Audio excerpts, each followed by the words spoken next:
Eddie Mathews, to me, is a really cool guy in baseball history.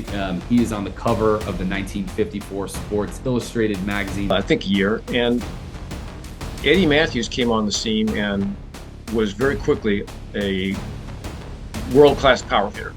In his early 20s, he's hitting 40 home runs a year in an era when people just didn't hit 40 home runs very often. He's on a much faster pace than Hank Aaron was at a similar age. And it's not until into the 30s that Aaron starts to catch up with him. Now, Mathews, like many power hitters of that era, most people don't realize how damn good Eddie Mathews was. Eddie Mathews finished with a WAR of 96. Eddie Mathews, the only third baseman in the history of Major League Baseball who has a greater number, not just WAR, but across the board, is Michael Jack Schmidt of the Philadelphia Phillies. Ty Cobb once said, "I have only known 3 or 4 perfect swings in my time. This lad has one of them." Who was he talking about? Mickey Mantle? Ted Williams? No. He was watching an 18-year-old kid in Double-A named Eddie Mathews. 512 home runs. Teammate of Hank Aaron. World Series champion. Yet somehow, he is almost forgotten. But when you hear what his peers said about him, you discover a different story. One of violence, loyalty, and a swing so perfect, it made legends stop and stare. This is when players were asked about Eddie Mathews. Rogers Hornsby was not easily impressed. But in 1954, he said this: "Mathews is the most dangerous hitter in baseball today. And he is going to get better because he wants to learn, because he is always asking questions. He has got power and he has got rhythm, along with a fine level swing. Those big, powerful guys you see around who can bust a ball a mile are as good now as they will ever be. Mathews is different. He is loose, limber, and coordinated." Paul Wainer was even more direct. "There is nothing I can teach that boy about swinging a bat. He is perfect." But how did a kid from Texarkana develop such a swing? It started with his mother. Yes, his mother. She pitched to him in an empty field while his father shagged balls. Eddie later explained, "If I hit one up the middle close to my mother, I would have some extra chores to do. My mother was instrumental in making me a pull hitter."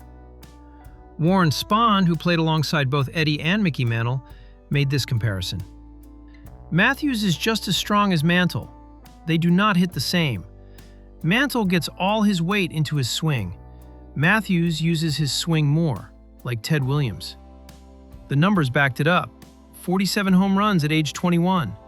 190 home runs before turning 25. Still a record today. But Mathews was not just a pretty swing. Ask Frank Robinson about the time he ran into Eddie at third base, if his jaw still remembers. Warren Spahn witnessed something unforgettable in 1960. Frank Robinson slammed into Eddie Mathews at third base. Spahn later said, "Eddie hit him with 3 punches that not even Muhammad Ali could have stopped." Eddie was a tough competitor and a tough guy. He did not back down from anybody. Lou Burdett, a Braves pitcher, felt safe whenever Eddie was on the field. With Eddie, you never worried about anything. If somebody charged the mound when you were pitching, you knew he was going to be there. In 1957, a beanball war erupted with the Dodgers. It ended when Mathews fought pitcher Don Drysdale. 3 years earlier, when Brooklyn pitcher Clem Labine hit Joe Adcock in the head with a fastball, Mathews nearly came to blows with Jackie Robinson. No punches were thrown that time, but the tension was real. Fast forward to 1968. Mathews was with the Detroit Tigers. When Jim Northrup got hit in the helmet by a Jack Aker pitch, Eddie led the charge from the dugout and struck Aker in the face. The fight jump-started the Tigers, who won 16 of their next 21 games and cruised to the pennant. Yet Mathews never showboated. He once said, "I am not the type to make a big production out of everything I do. I should not have to fling bats or kick water coolers." He let his fists and his bat do the talking.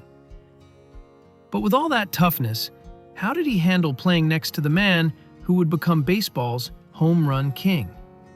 Hank Aaron said it best. "We were not jealous of each other at all. That is one reason we were so successful." 863 home runs. That is how many Mathews and Aaron hit together between 1954 and 1966. It broke the record held by Babe Ruth and Lou Gehrig, who combined for 772. But here is what people forget. When Aaron arrived in Milwaukee, Eddie Mathews was already the star. During the Milwaukee years, Mathews led the team with 452 home runs, compared to Aaron's 398. The year before Aaron came up, Mathews crushed 47 home runs at age 21. Eddie reflected on their relationship. At the start, Hank was not the home run hitter he ended up to be. I was 2 years ahead of him, but we were both young kids. Later, it became a friendly rivalry. It was not that we tried to hit home runs, because I do not think you can, but we were in our own little competition. Frank Torrey saw what they meant to the team. We were always a winner, and players like Eddie Mathews were the reason we were winners. Then came 1962. Mathews tore ligaments in his shoulder, swinging at a high pitch from Dick Farrell. He was never the same dangerous hitter. Meanwhile, Aaron's trajectory continued upward. Bob Uecker, a rookie catcher rooming with Mathews, joked, "Between me and my roommate, we have hit 400 Major League home runs." Uecker had one at the time. But before the injuries, before Aaron became king, there was one October night in Milwaukee that defined Eddie Mathews forever. Eddie Mathews once said, "That play was bigger than 500 home runs." He was talking about the final putout of Game 7 in the 1957 World Series. But before that moment came another one that nearly broke Milwaukee's heart. October 6, 1957, County Stadium, Game 4. The Braves led 4-1 heading into the ninth inning. Warren Spahn had been masterful, allowing just one run through 8 innings. Then, disaster struck. With 2 outs and nobody on, Yogi Berra singled. Gil McDougald singled.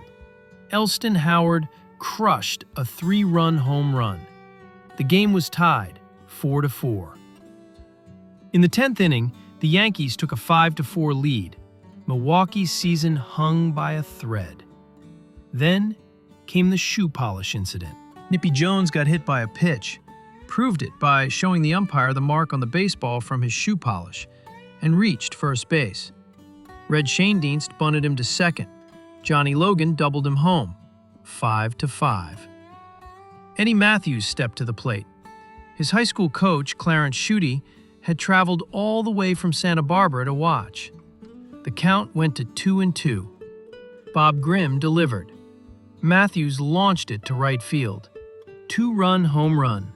Braves win 7-5. He became only the 3rd player in history to hit a walk-off home run in the World Series.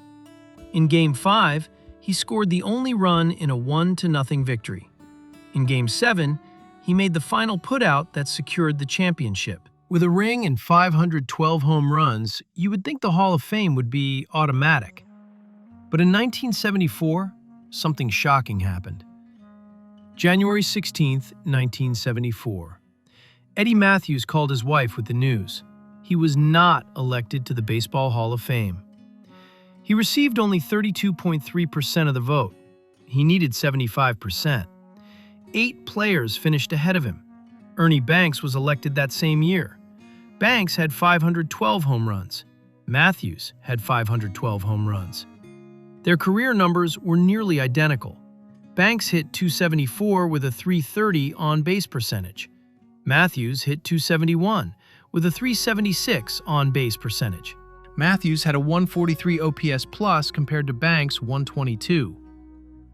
A reader named Milton Herman wrote to sports writer Dick Young asking why Mathews was not voted in.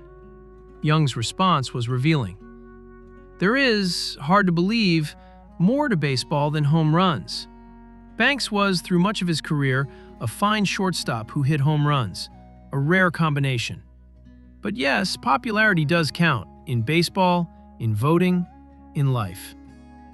He essentially admitted he did not vote for Mathews because he did not like him. Mathews had a reputation. He fought with the press. He did not like reporters at his wedding. He challenged their criticism of his defense. Dick Young saw himself as the gatekeeper of baseball. In 1977, Al Rosen, a superb third baseman himself, campaigned for Mathews. He said it would be a sin if Eddie did not get elected. Finally, in 1978, Mathews was inducted with 79.4% of the vote. But the damage to his legacy was already done. The delay sent a message that his greatness was somehow questionable. So what is Eddie Mathews' real legacy? Not just the numbers, but what he changed forever. In his Hall of Fame induction speech in 1978, Eddie Mathews said, "The one thing I am proudest of is that every day I played, I gave the best I had." Before Mathews, third base was called the orphan position. Few Hall of Famers played there. Teams put their weakest players at the hot corner. Eddie changed that forever. He redefined third base as a position for power and defense combined. Johnny Logan witnessed the transformation. Eddie was a below-average fielder when he came up, but he made himself into a good third baseman. How? Work ethic. Mathews took 50 to 100 ground balls every single day during spring training. He took pride in his defense, even when sports writers criticized it. By the time he retired, he held the records for games played at third base with 2,181, assists with 4,322, and total chances with 6,371. When Mathews died in 2001, Commissioner Bud Selig said, "It is a sad day. I loved Eddie. When you saw him play, you knew you were seeing greatness."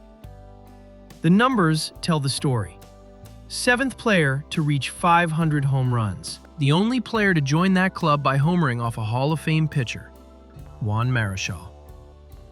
12 All-Star selections. 9 consecutive seasons with 30 or more home runs. He led the National League in walks 4 times, showing patience and discipline. He was the only player to suit up for the Braves in Boston, Milwaukee, and Atlanta. He graced the cover of the very first Sports Illustrated in August 1954.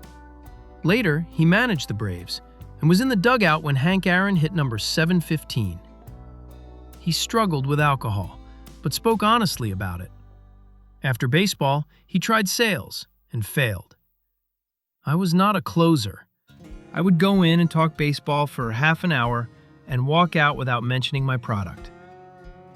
So when you ask players about Eddie Mathews, what do their words really tell us? Ty Cobb saw a perfect swing. But it was not just the swing that players remembered. Rogers Hornsby saw unlimited potential. Warren Spahn saw a warrior who would take 3 punches for his teammates. Lou Burdett saw loyalty. Hank Aaron saw a partnership without jealousy. Frank Torrey saw a winning culture. And Dick Young? He saw a guy he did not like. That is the paradox of Eddie Mathews. 512 home runs, yet forgotten. A perfect swing, yet a difficult personality. A World Series hero, yet a delayed Hall of Fame induction. He redefined third base, yet played in Hank Aaron's shadow his entire career. But maybe that is the real lesson.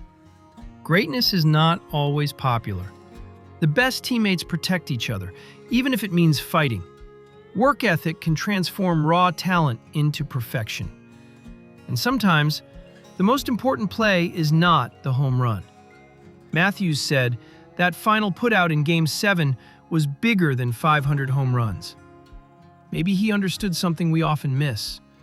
Legacy is not just what you accomplish, it is what you make possible for others. 863 home runs with Aaron, protection for his pitchers. A new standard for every third baseman who came after. The swing, nobody forgot, because the players remembered. And the numbers do not lie. If Eddie Mathews played today, would he be more appreciated? Drop your thoughts below. Share this with someone who loves underrated legends. And remember, the loudest legacies are not always the greatest ones.